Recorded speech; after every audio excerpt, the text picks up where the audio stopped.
ہمارے ذہنوں میں جو معیارات بیٹھے ہوئے ہیں وہ کیا ہے؟ کامیابی پیسے سے ہے، کامیابی جائیداد سے ہے، کامیابی کاروبار سے ہے، کامیابی شہرت سے ہے، کامیابی اقتدار سے ہے۔ یہ معیارات ہیں۔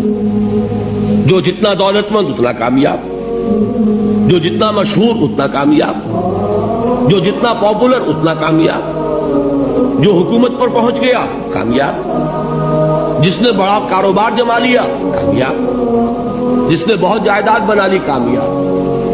یہی ہے اصل میں ساری بس کی گانٹھ۔ جو تصور کامیابی کا ہوگا اسی کے مطابق آپ کی بھاگ دوڑ ہوگی، اسی کے لیے جد و جہد ہوگی، اسی کے لیے توانائیاں صرف ہوں گی، اسی کے لیے دن رات کی مشقت ہوگی۔ یہ ہے اصل شے جس کی یہاں نفی ہو رہی ہے۔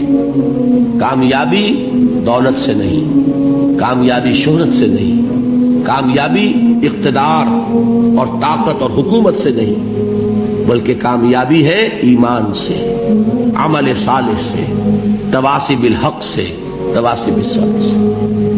آپ غور کیجئے اس نقطہ نظر کا، اس ایٹیچیوڈ کا، یہ جو مینٹل ایٹیچیوڈ ہے، اس کا بدل جانا ہی انسانی شخصیت کے اندر انقلاب برپا کرے گا۔ اب آپ کا نتیجہ کیا نکلا؟ اگر تو دولت سے کامیابی ہوتی تو قارون بہت کامیاب تھا، اگر حکومت سے کامیابی ہوتی تو فرعون اور نمرود بہت کامیاب تھے۔ کامیابی ان سے نہیں ہے۔ کامیابی انسان دولت میں قارون کی دولت تک پہنچ جائے اور دنیا میں دبدبہ اور اقتدار اور سلطنت اور حکومت کے اعتبار سے وہ نمرود اور فرعون کا مقام حاصل کر لے، وہ ناکام ہے، خائب ہے، خاسر ہے، برباد ہے۔ اور ابو ذر غفاری کامیاب ہے، چاہے ان کے پاس کچھ نہیں تھا، جھونپڑی تک نہیں تھی، کوئی گھر نہیں تھا۔ حضور نے فرمایا ہے اللہ کے کچھ بندے ایسے ہوتے ہیں جو کسی محفل میں جانا چاہیں تو انہیں اجازت نہ ملے، جو کہیں اگر رشتہ کرنا چاہے کوئی ان سے رشتہ کرنے کو تیار نہ، کہیں کوئی سفارش کرنا چاہے تو ان کی کوئی بات ہی نہ سنے۔ لیکن اللہ کے ہاں ان کا وہ مقام ہے کہ اگر بھولے سے بھی کسی بات پر قسم کھا بیٹھتے تو اللہ ان کی قسم کی لاج رکھتا ہے۔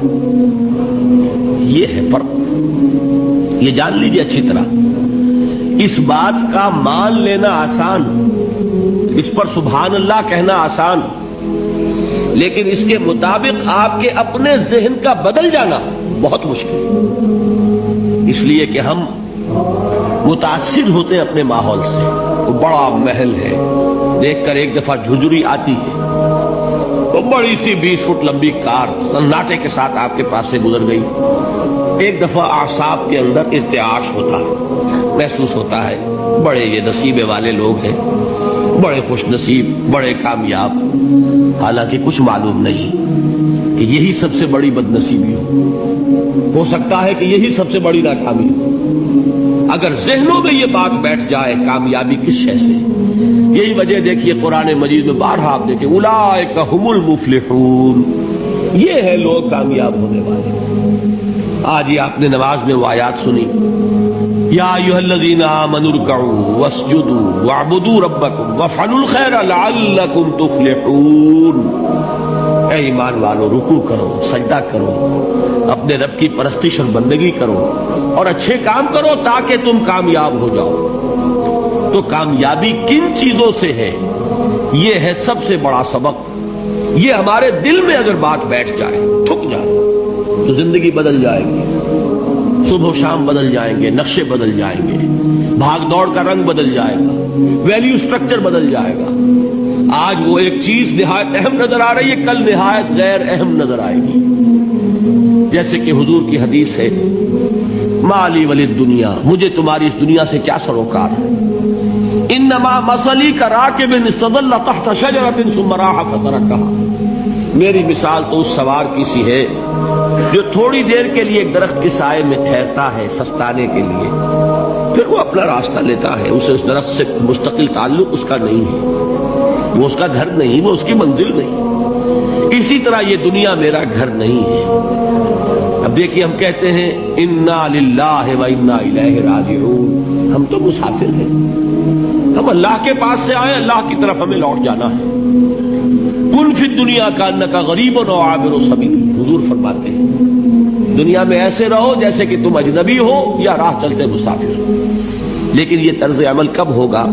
جبکہ یہ آیت ہمارے ذہنوں کے اندر بیٹھ گئی ہو، والعصر ان الانسان لفی خسر الا الذین آمنوا وعملوا الصالحات وتواصوا بالحق وتواصوا بالصبر۔ یہ ہے اصل بات جو میں نے عرض کیا تھا کہ میں بتاؤں گا صحابہ کیوں ایک دوسرے کو یاد دلاتے تھے۔ اس لیے کہ دیکھیے جیسے برف باری اگر ہو رہی ہو، آپ باہر نکلیں گے تو برف آپ کے کپڑوں پر جم جاتی ہے نا، تو آپ جھٹکتے ہیں کپڑوں کو تاکہ برف ہٹ جائے۔ ہمارے ایمان پر اس دنیا میں رہتے ہوئے جب ہم متاثر ہوتے ہیں ماحول سے تو گردہ آ جاتا ہے، برف پڑ جاتی ہے، اس کو جھٹکتے رہنے کی ضرورت ہے۔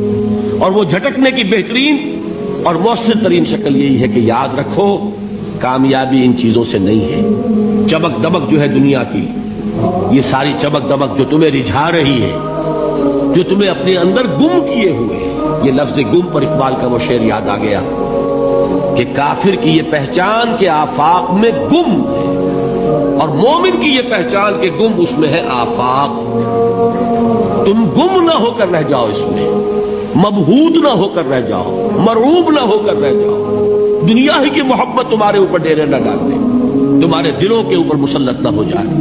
لہذا تازہ کرتے رہا کرو، والعصر ان الانسان لفی خسر الا الذین آمنوا وعملوا الصالحات وتواصوا بالحق وتواصوا بالصبر۔ پھر یاد کر لو، پھر تازہ کر لو اپنے اس یقین کو کہ کامیابی دولت سے نہیں، کامیابی ثروت سے نہیں، کامیابی اقتدار سے نہیں، کامیابی شہرت سے نہیں، کامیابی جائیداد سے نہیں، کامیابی ہے ایمان سے، کامیابی ہے عمل صالح سے، کامیابی ہے تواصی بالحق سے، کامیابی ہے تواصی بالصبر سے۔